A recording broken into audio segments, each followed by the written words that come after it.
Hello, everyone. Welcome to the online launch for Brian Thomas Peters' The Kissing Fence.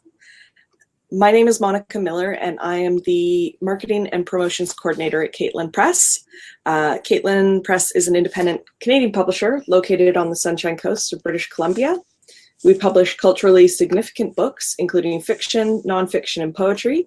And Caitlin Press is also home to Dagger Editions, which is an imprint for the voices of queer women-identifying writers. I'd like to acknowledge the support that Caitlin Press receives from the Government of Canada and the British Columbia Arts Council as a small independent publisher. Especially during these COVID times, it's life-saving.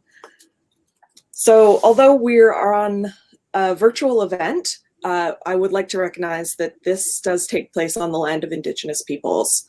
Caitlin Press is located in Half Moon Bay on the Sunshine Coast, which is the traditional territories of the Squamish, Seashelt, Sliamon, and Clahoosie First Nations. I work remotely from Vancouver, which is the traditional unceded territories of the Musqueam, Squamish, and Tsleil-Waututh Nations. And Brian, our author, and Susanna, our host, are on Bowen Island, which is the traditional unceded territory of the Coast Salish, of many Coast Salish peoples and the Squamish Nation.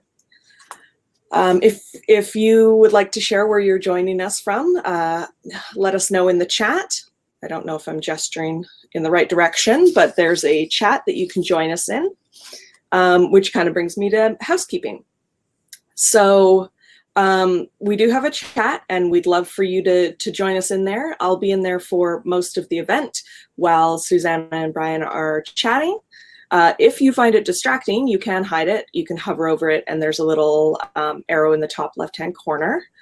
You can also ask questions in the chat, or down on the bottom, there's a Ask a Question tab. We'll get to audience questions at the end of the event, so please leave your questions in there. Or pop them in the chat, and I'll make sure that they get to the right place. If you wanted to look at the questions and someone else has the question that's just burning with desire that you wanted to know the answer to, you can also upvote it. And last but not least, I'd like to remind you that you can buy the book. Oh, there we go. I'll get the glare right. The book is available. There's a little buy the book link that goes to the Caitlin Press's website. We ship across Canada, but we strongly recommend that you support your independent booksellers.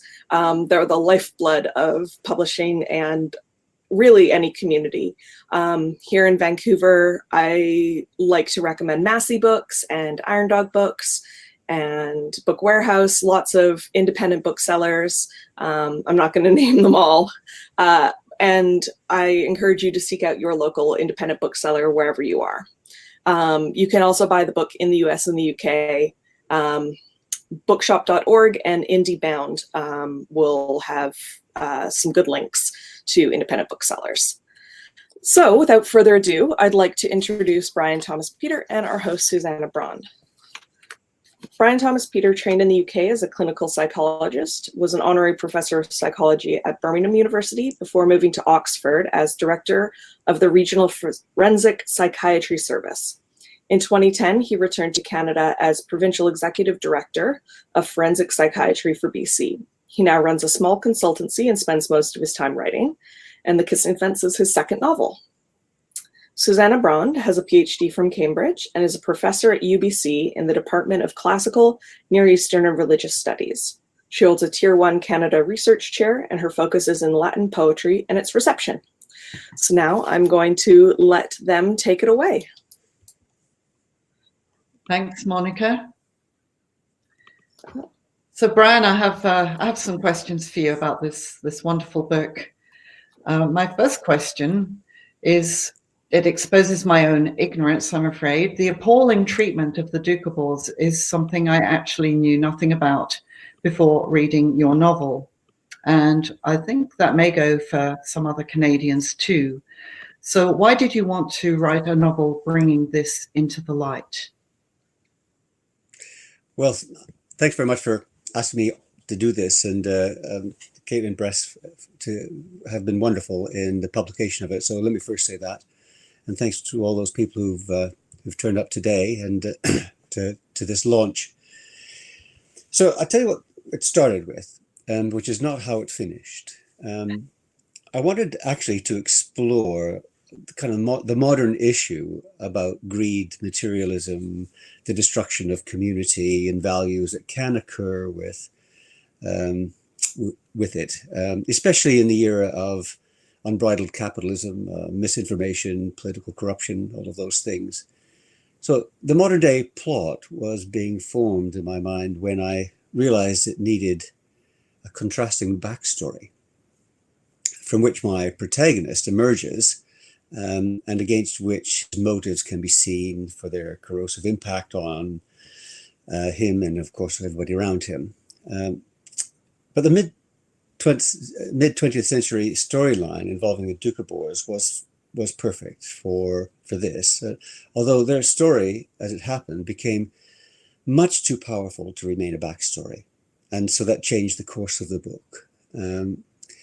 It was too relevant to today's life and the big battles between, across the world. We're seeing big battles between individualism and collectivism in all our political debates, and is going on particularly intensively south of the border of Canada right now.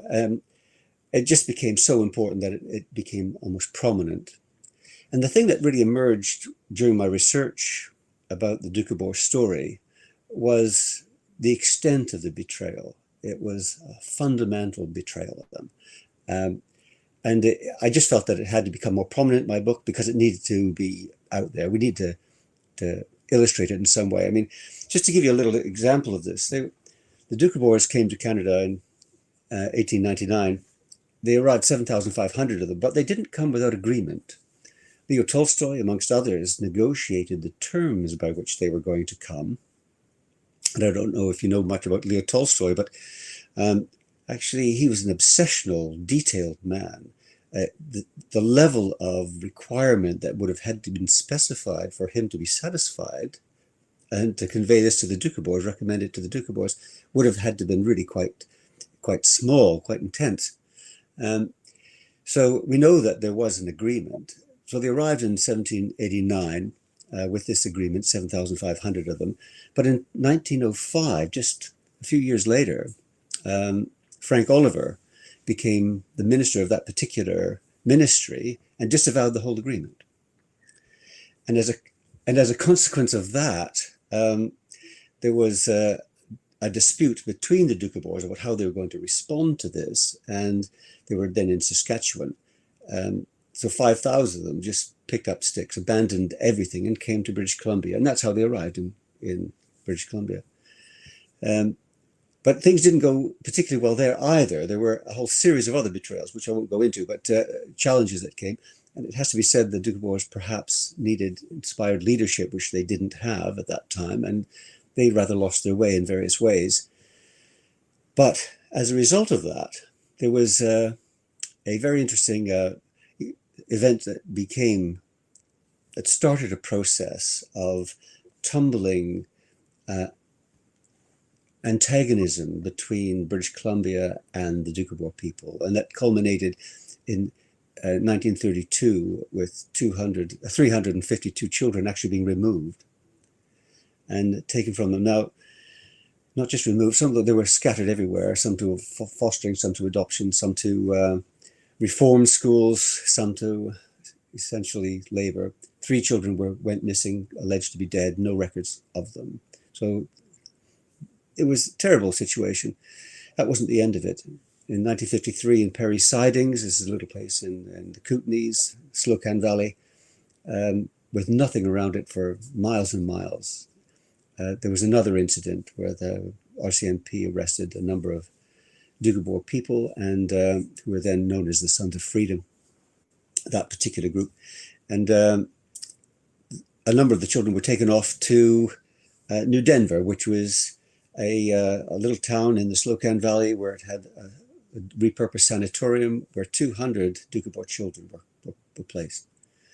And that happened in 1953. But the 1932 event where 352 children were removed was not that long before that. So all these children were kind of their parents. They were the parents of the next generation, as it were, for whom this happened again. So I actually have a little reading which perhaps it would be useful to mention to you. This is about what was called Operation Crestover, which is the second of the two collections of children. So this is quite a short one, but it's a useful one, in which one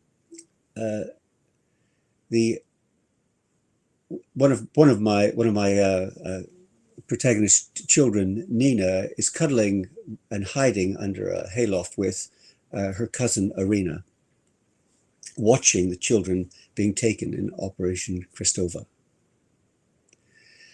One by one, children were taken from the house, some crying, others reassuring their parents to subdue their fear.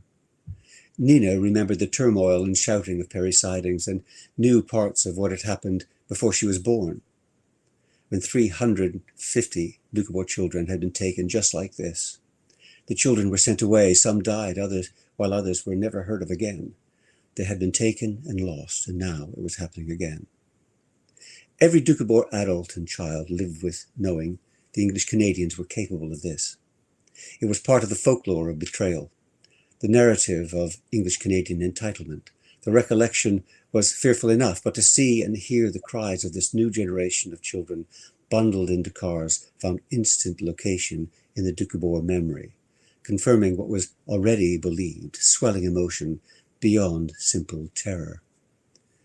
So a little dramatic that may sound, but you have to recognize that this is a traumatized population, having been moved pillar to post for 200 years across Russia, now finding themselves in Canada, where they thought they were allowed to live as they intended to live by the agreement they intended to have, having gone through 2 or 3 occasions of having children removed wholesale.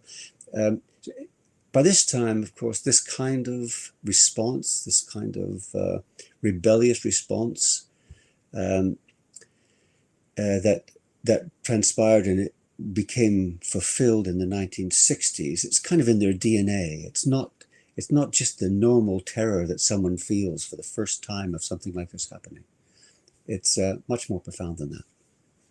So that's why I wanted to see it out. So some chilling resonances with the treatment of Indigenous children.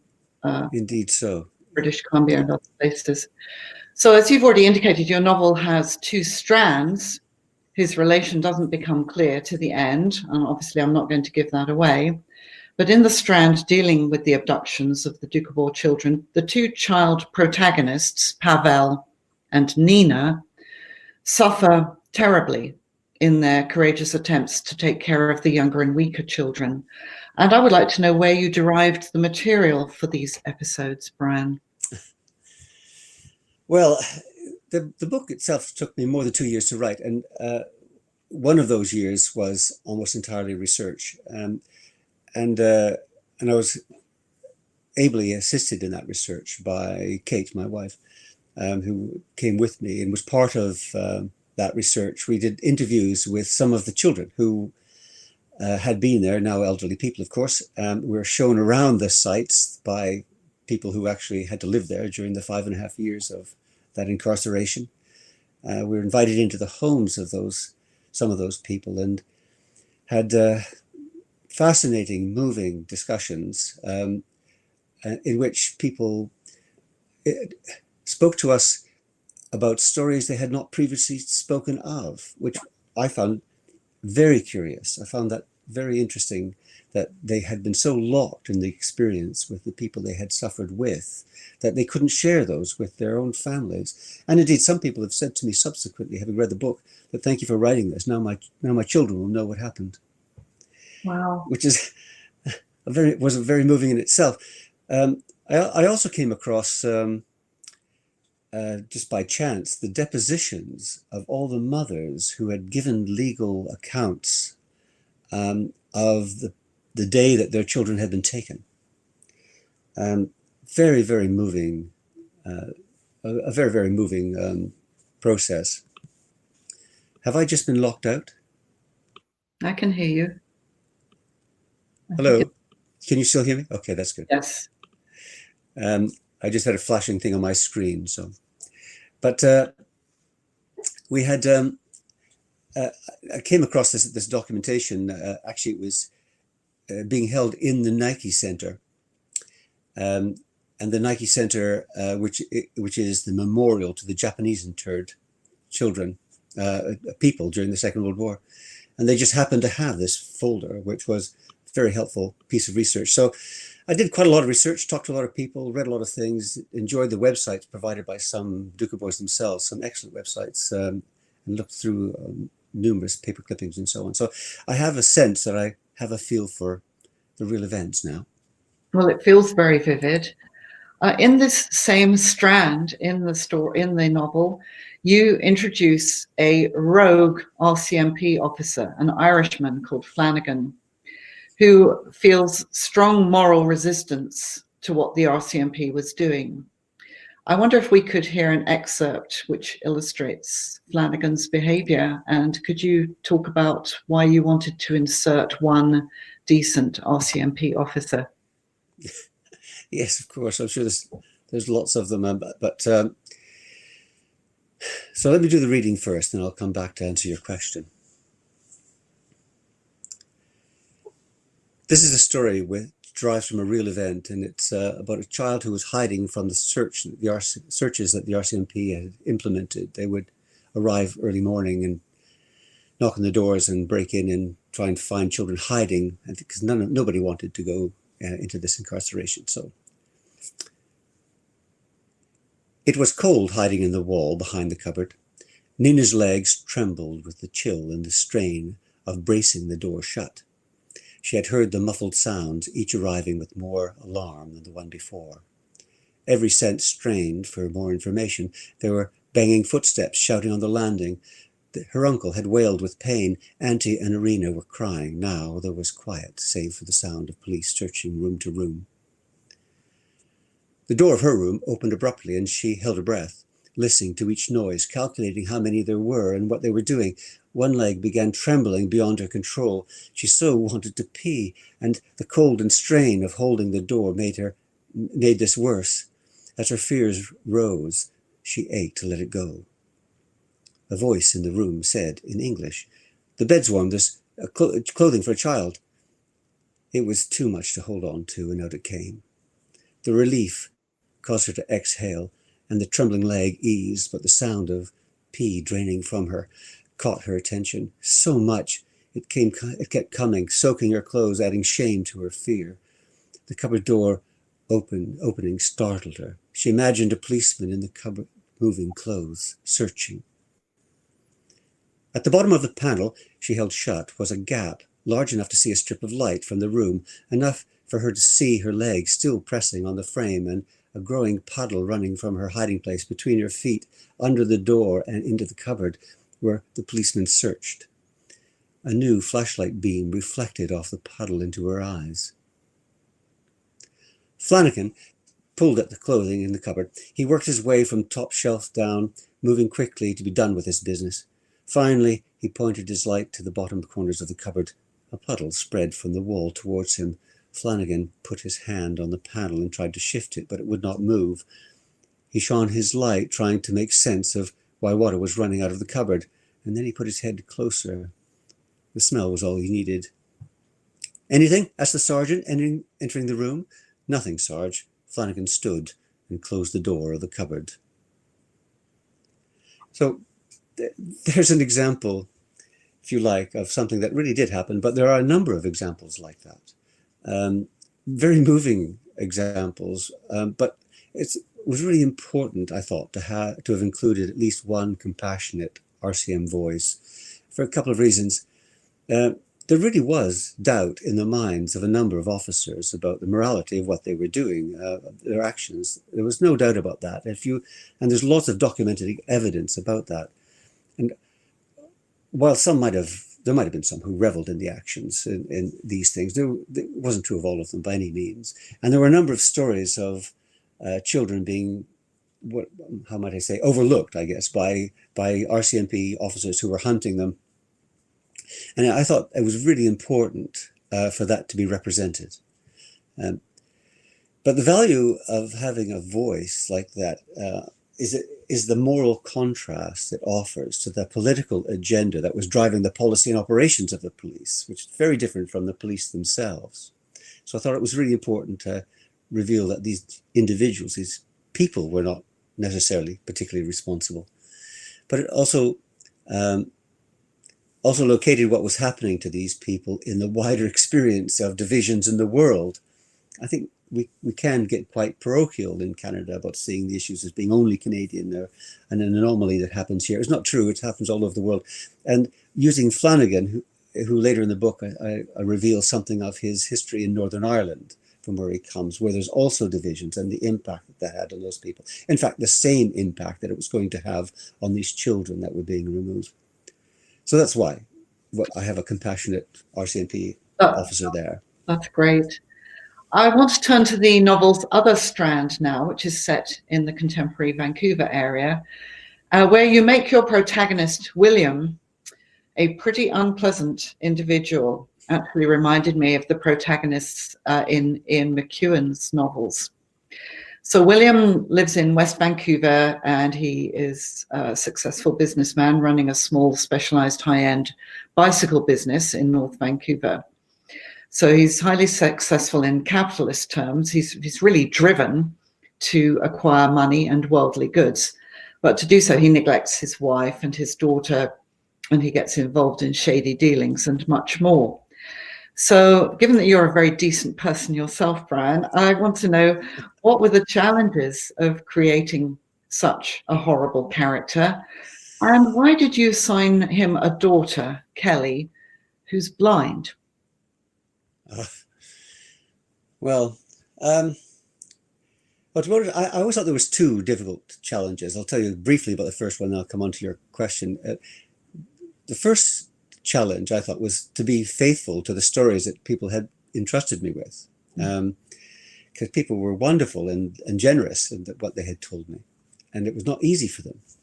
So I was determined that I was going to represent them fairly and reasonably, and I achieved that by doing lots of research and speaking directly to them and recording their interviews and reviewing that, and even sending pre-publication drafts of large passages of the book to Doukhobors and also the Sons of Freedom, people on both sides, to get their feedback.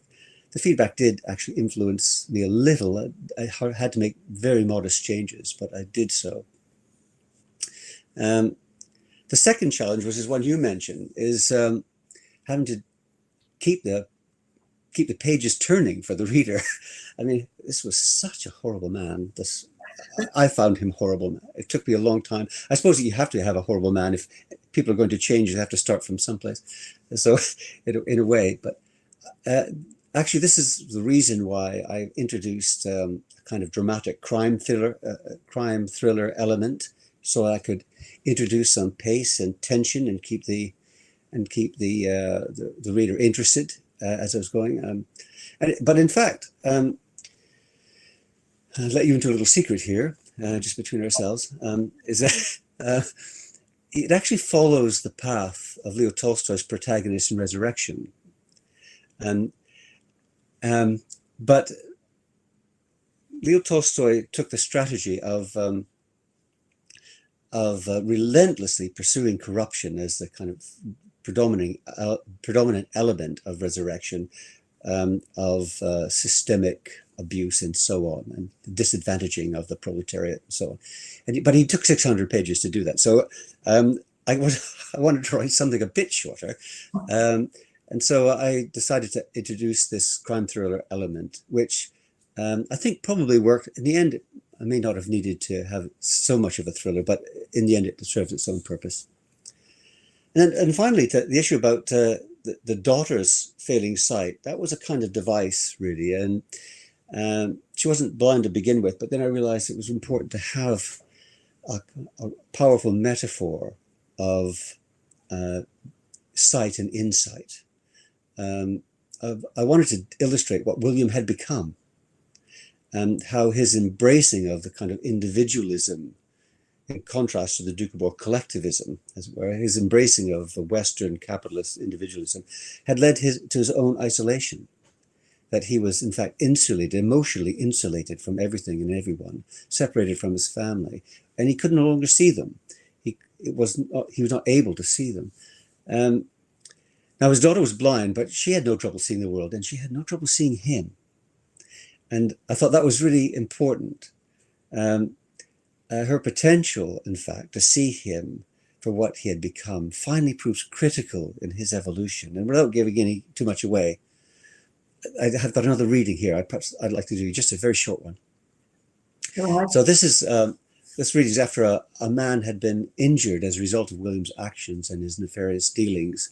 He wasn't injured deliberately, but it was a serious injury. William had to get away before the police arrived for a number of reasons. But if he did leave this person, it meant that this person was going to die. And with that understanding, his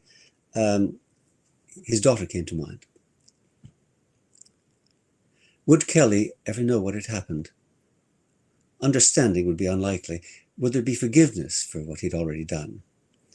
It had never before entered his mind. There had always been justification, a reason to rail against convention, ignore the expectations authorities imposed. He had always had faith in his righteousness, of his entitlement to disregard them, to do as he wanted, to pay them back for betraying his people and crushing his father's spirit. But now he felt his daughter watching and could not leave this man to die. So the blindness has a purpose which was very useful to me, and really helpfully illustrates this. It actually emerges on a number of occasions throughout the book in ways that, if you were watching, you would see this encountering with the lack of sight, but plenty of insight. That's a great answer. I'd like to stay with the modern strand of the novel now, and talk about I found it fascinating, motif of magic realism that you introduced right from the start. I wonder if we could hear another passage where the owl lifts William off his bicycle as he's cycling to an assignation in Stanley Park on a dark November evening. And then perhaps you could tell us about the inspiration for this incident, and maybe All right. for a little bit about what the role that the owl has in the novel. Okay, well, I'll give you the flight first, shall I? And then come back to it. Sure. So what has happened is that there's been an incident. William is in fact unconscious in a hedge somewhere in a bush, but he has these thoughts. Here we go. William dangled below the owl and looked down at Stanley Park, nearly black below him. Silver grey mist lay in the crevices and on the water all around. To the right, Vancouver sparkled like a party dress. To the west, the black jagged ripple of Vancouver Island stood on the horizon. Ochre and blue painted the sky, and lights from the North Shore were approaching. Where are you taking me? He asked the owl. Its wings washed cold air over his face. I don't want to go. The owl gawked at William. He had a choice to go with the owl or let go of the hat. The hat was worth nothing, but still he did not want to give it up, and neither did he want to fall. William said, I can't be late for the meeting. I'm never late. There was no reply. Lit pillars of Lionsgate Bridge poked through the mist. Heavy wings of the owl pulled on the hat, lifting and lowering William, causing him to swing in the cold air. There was so much he didn't want. To leave, to give up the hat, to be late for his meeting, and to fall from the sky. They all seemed so important. So that's the kind of dream that he has. It's a hypnagogic dream. It's in the state of being knocked unconscious. And throughout the book, there's a variety of occasions when he's in half sleep or unconscious through an anesthesia or something that goes on somewhere between sleep and wakefulness, when he has these thoughts, and they're recurring thoughts of an owl with whom he has this kind of relationship. But it's really important that the issue that I'm trying to address there is how do you determine as an individualist what is important and what is not? And all of these things so important, including this silly hat that he was actually hanging onto his hat, and so was the owl, and it was being dragged along by his hat, and the it's only worth a couple of dollars, so why is he hanging on to it? But that seemed to be as important as falling from the sky, and it seemed to be as important as a whole range of other things that are going on, and how do you distinguish between them? So anyway, the idea for that is interesting because it's a true story. It actually happened to me while I was riding my bike in Stanley Park on a November evening. This really did happen, and it happened just as I portray it in the book. And I thought I was being too close to the hedge or something one night, and when I was driving along, and I felt my woolly hat being pulled, and so I moved over. It happened again, and then finally I was going downhill really quite quickly in the middle of the night. I had my headlight on, and I felt terrific pain in my head, and I reached up and grabbed my hat as it was being lifted off my head, and realized that I had a hold of the hat, my light, and the leg of a large owl in my hand. This is true. This is absolutely true. And of course now it's dark because I can't see where I'm going because the light is flashing everywhere. And I had enough time to think, well, where is this going to end? I wasn't quite sure how it was going to end, really. All I had to do was let go of the hat, but I didn't let go of the hat. Wow. And too late, I was in the hedge, I was uninjured. In the story, it happened slightly differently at the end. But why didn't I just let go of that hat? It's worth only a few dollars. So, but I was prepared to put myself in some jeopardy in order to keep it. And I have to say, I was preoccupied with that notion for weeks afterwards. And this is the inspiration for the book, really. Why do people hold on to objects that are just not important? Money, beliefs, relationships, jobs, all these things. When it puts them at risk of moral, of legal, or even of physical harm. And I started to think about greed and,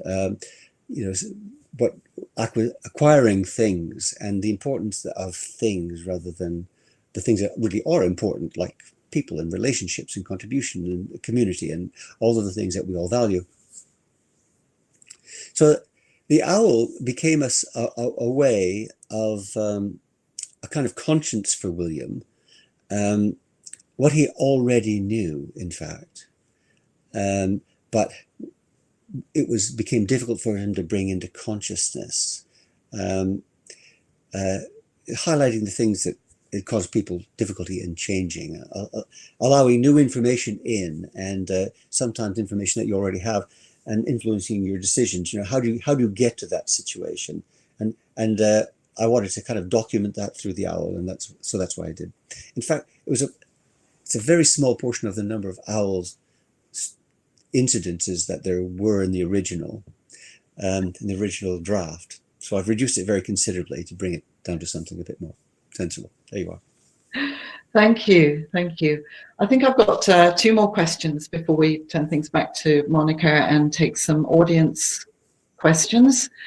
Going back to the Doukhobor strand in the novel, people who are experts in Doukhobor history might possibly criticize you for obscuring important distinctions between Orthodox Doukhobors and the Sons of Freedom. You did mention this briefly in an answer to my first question, I think.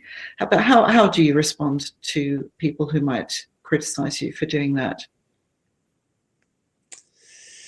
Well, very interesting that you asked me that question. I've been having a discussion online with someone who made just this point. And I suppose I'd respond by saying a couple of things. First of all, every religion has its separations and divides. And in every case, both sides of the divide claim to have reason to think that they're the proper way forward within their faith. And there's often very serious sanctions associated with disagreeing or agreeing with one or t'other. My view is that I had an obligation to represent people as they would represent themselves, regardless of the religious politics that happened to be at play, dividing one group from another.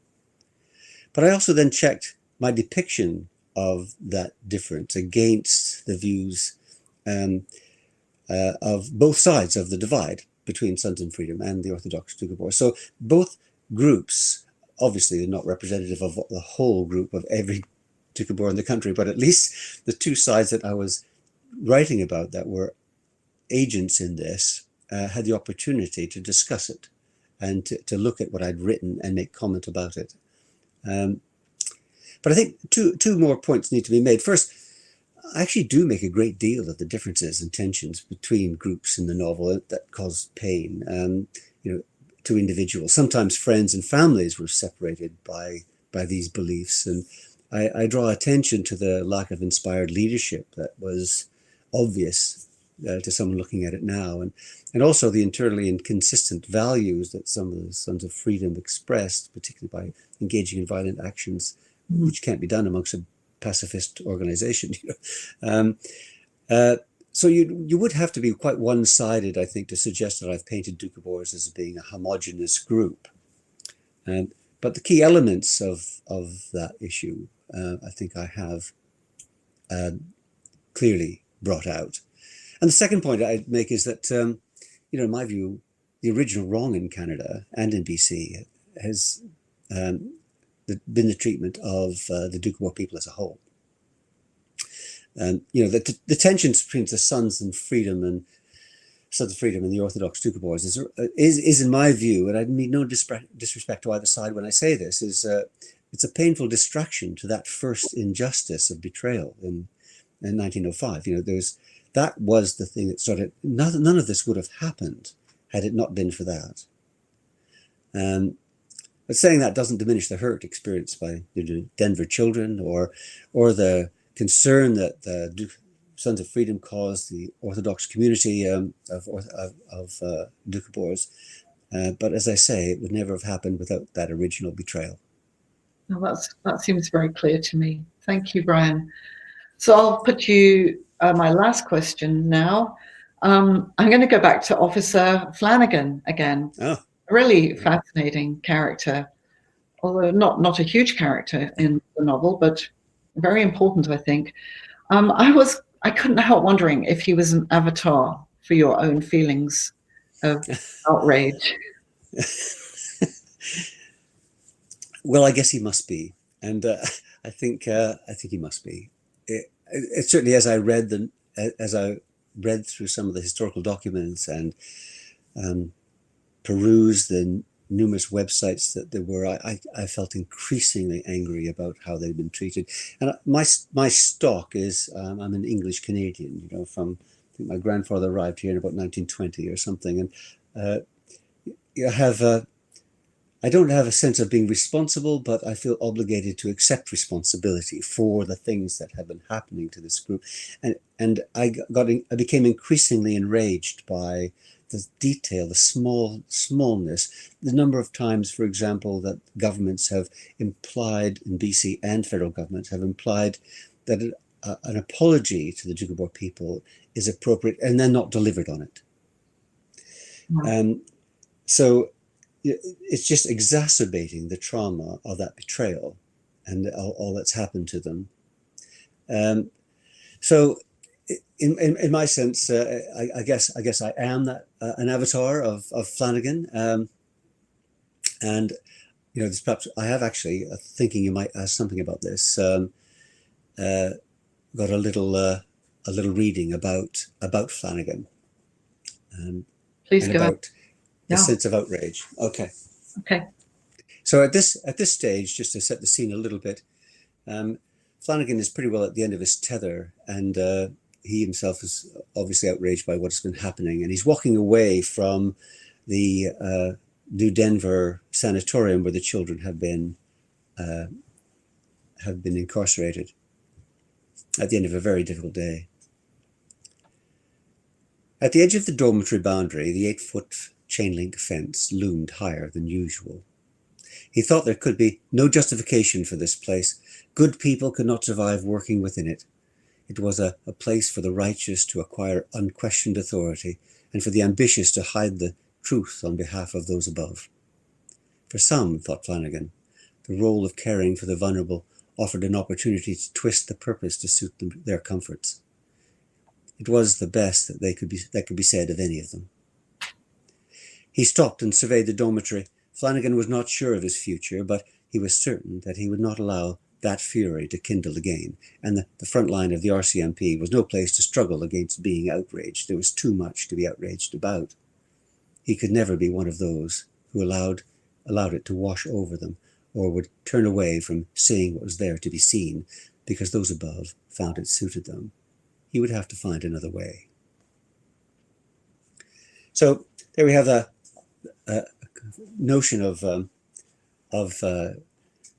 Flanagan, the Irish RCMP officer, who I very much enjoyed writing, and it is absolutely true. It is exactly as I would feel about the situation. I rather guessed that. So writing this novel is one of the other ways available to. Indeed, it is. Yes. Reacting to it and trying to make a small gesture, at any rate, to undo some of the injustices of the past. Yeah. Thank you, Brian. Monica, I'm going to turn things back to you, and we'll see if we have some audience questions. Great, thank you. Thank you so much, Susanna. I really appreciate how deeply you and Brian were able to dig into the stories, all intertwined in The Kissing Fence. I'm gonna just turn off your video and remind everyone watching to ask us your questions. I've got a couple to start out with. Susanna, Brian, you and Susanna really dug deep into the writing and some of the research, or some of the motives that drove you.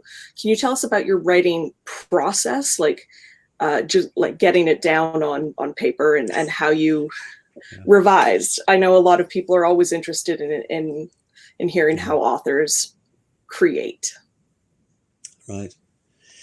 Well, I have a metaphor for the way I write, and it's called pulling out my own teeth. It's very difficult, it's agonizing, and very slow. So I write about 500 words a day, and if I'm lucky, I get away with about 500 words a day. But generally speaking, once I've got those 500 words, I tend to keep them. I don't see them again until they're the editing process at the end. But I do find it painstaking, because I have an approach which is constantly reviewing credibility, continuity, and so I try to keep all of these things in my mind constantly about should this person be saying this thing in this particular way, or would this person say it in a different way, or say something completely different? So I'm constantly debating these issues, as I suppose every writer does. And as a consequence of that, I'm agonizingly slow. I just cannot get more than 500 words a day on the page. If I do, I tend to spend the next day reducing it to something that I wish I had done on the first day. So I do most of my editing as I go.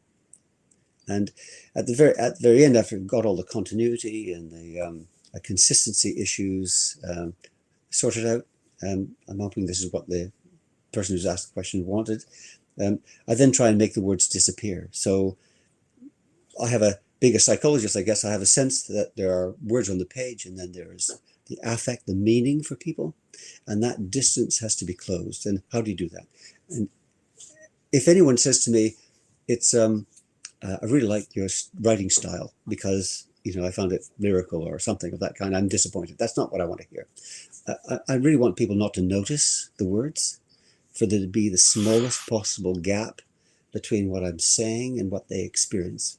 And so that gives you a kind of rough idea of my method. Painstaking. I do a lot of research. I'm insistent about continuity and consistency and that kind of thing. And then I try and make the words disappear. And it takes me a long time to do it. On the topic of research, Janet asks, were you able to visit Peter Verrigan's mansion in Saskatchewan? It's now a museum. No, I didn't. I haven't been to Saskatchewan for many, many years, but I did see the various sites around the Kootenays. So that's something for me to yet do. I'd love to go to Saskatchewan and see that area. Yeah. And a question of, what are you working on next now that the Kissing Fence is out in the world? Well, I've got a couple of projects on. The one I'll mention to you is which no one is allowed to write about because I'm telling you about this now. But this is kind of another historical-based novel about John Newton. I don't know if you know about John Newton. John Newton was the man who wrote at the end of the 1700s Amazing Grace, the hymn. And there's a very interesting narrative about him that's broadly believed or broadly understood, and that has to do with him becoming a Christian and turning his life around as a result. But it's a very complicated history, including his deep involvement in the slave trade and his resurrection from those circumstances, I guess. And so there's a novel to be written about that, that will bring perhaps a more current and public understanding of where John Newton is in a moral continuum and about his evolution. Mm. Well, we're all sworn to secrecy now. You must be. So we have a question from Susanna. I guess she just couldn't hold back. How did you land on this title, and does it evoke rabbit-proof fence deliberately? No, it doesn't. The rabbit-proof fence was that wonderful Australian novel about runaway children from confinement. So there is obviously a connection, but to be honest, it never crossed my mind. This is actually the third title of the book. The Kissing Fence started as a book entitled The Owl, the Hat, and the Cyclist. Because primarily, before I became aware of the potency and the value of the Doukhobor story in Canada, it was about dealing with a kind of modern day capitalist individual who just had abandoned his values and got himself in a mess. So that's what I was trying to write about. But when I became aware of the Doukhobor story, it just became so important to make that an equal partner in this project, that it became the Kissing Fence, and the Kissing Fence became a very useful metaphor because divisions between people, between families, between cultures, between languages, between children and adults, between groups within the Doukhobor community, and so on. It's such a lovely image and illustration. And I don't know, for those who know, haven't really looked at the front cover of the book, but that is a real picture of someone. I think we actually paid someone a royalty for the use of that picture of a mother kissing their child through the fence, and hence it became the Kissing Fence. And there's a number of pictures like that, which are very emotive, wonderfully emotive stuff. And it plays a part, particularly in the book, between the two child protagonists, Nina and Pavel, who meet around a story related to the Kissing Fence. There you go. Yeah. So that's when they're at the New Denver facility. That fence is still there, and I have pictures of that fence. It still exists. And even more curious is that I heard a story from someone who was there, a child, one of the children who was there, who told me that the children were paid 25 cents each for each hole they dug in actually making the fence. So the children didn't know that they were making the fence that was going to incarcerate them, but they did. Oh my goodness.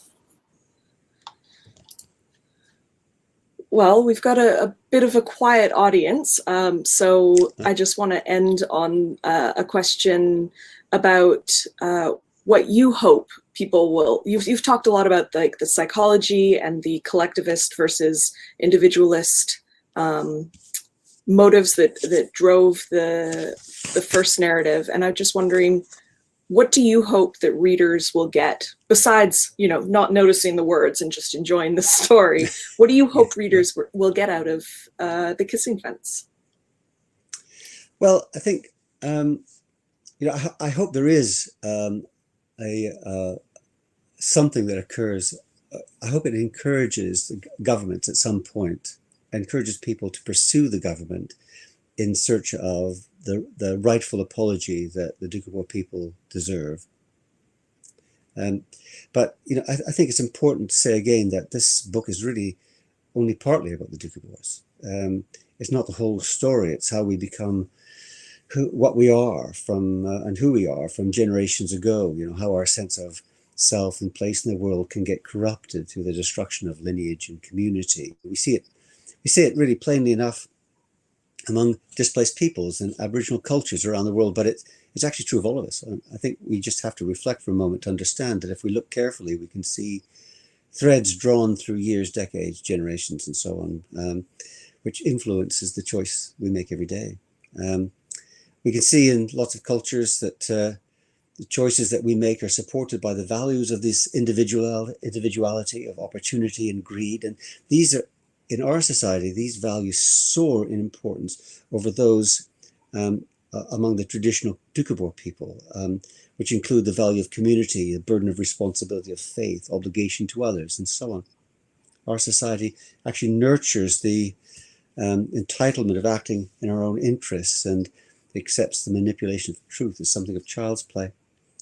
And when we do that, suddenly we're able to do things that we couldn't otherwise do. Perhaps we could become commercially more successful. We can, but actually, we lose any influence by what we might think of as right and wrong. And without that moral burden, it becomes really, what do we become? I'm not sure what happens to us. Well, I've tried to illustrate what I think might happen to us by what happens to William. This success that we get in financial and material ways comes at a risk of profound human failure. And I just want people to reflect upon that. It's an existential crisis of a kind. And the question of the book then is, what's it take to see this kind of thing coming? How can we anticipate putting ourselves in this very vulnerable situation? What stops us from letting go of those things that we think we're attached to, like material wealth and other things that are in fact insulating us from the real world and harming us in so many other ways? I want readers to take that kind of question away. What really is important for us? And should we be treating others like this? So there we are. Yeah. I lots of really big questions that leave you after reading it, but I just want to say it's so well paced that when I read it, at least, those questions sort of stuck with you after. While I was reading it, I just was turning the pages and engrossed in the story. So glad to hear that. Congratulations. And I would just want to remind everyone again that The Kissing Fence is available now. It's available in Canada, the US, the UK. I want to thank everyone for joining us today on a quiet Sunday. And thank you, Brian. Thank you also, Susanna. And thank you to anyone watching this after the fact as well. And if you want more information, you can go to caitlin-press.com. And any thank yous you have, Brian, and then I'll send us off. Absolutely. There's so many people to thank, and thank Caitlin Press, who've got a fantastic team. You're being a big part of that, who've been terrific to me, and thanks for everyone turning up. And Kate, I always give a thanks to for her help in reading this, my dirge. It's wonderful. But I really have to thank the Doukhobor people, and particularly the Sons of Freedom and the leadership of the Orthodox Doukhobor community in BC, who have been fantastically generous to me. And I just would like to say that when you go and speak to these people, it's like getting a masterclass in conflict resolution. You just have a different level of understanding the world after you've spoken to them. it's they have so much to teach us, and I just hope we learn the lessons. Well put. Thank you so much, Brian, and goodbye, everyone. Thank you very much. Bye.